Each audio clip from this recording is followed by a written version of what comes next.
No to tak, ostatnią rzecz teraz, co tu jeszcze chciałem powiedzieć, to jako osobny krótki filmik. Taki fajny budynek, 4-piętrowy. Proszę, Eingang, Ausfahrt. Tam jest napisany też ten znaczek, że gdzieś tam jest miejsc wolnych. Jak wygląda nowoczesny parkplac?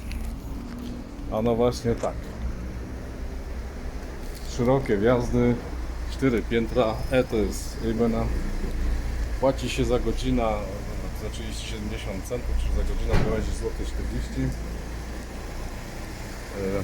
Szerokie place, proszę popatrzeć, jedno auto stoi, pasek, drugie auto stoi. Jest dla ludzi, mniej więcej wiadomo jak iść. Nikt nikomu nie obczaskuje auta. Tam się wjeżdża do góry. No i co powiedzieć tam. Pozdrowią tego posła naszego Tarnowskich Gór,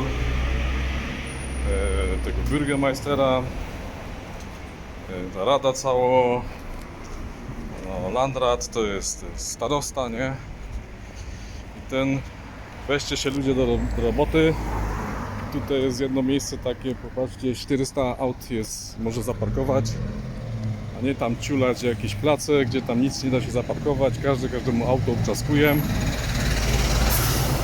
A tak za miarę rozsądne pieniądze ludzie mogą, nawet to nie wygląda źle, popatrzcie, na dole mamy parter, raz, 2, 3, 4 miejsca pod dachem za rozsądne pieniądze. No, macie partnerstwo prywatno-publiczne, róbcie coś na tych górach, nie mamlaście się, no, pozdrawiam was, z Panem Bogiem.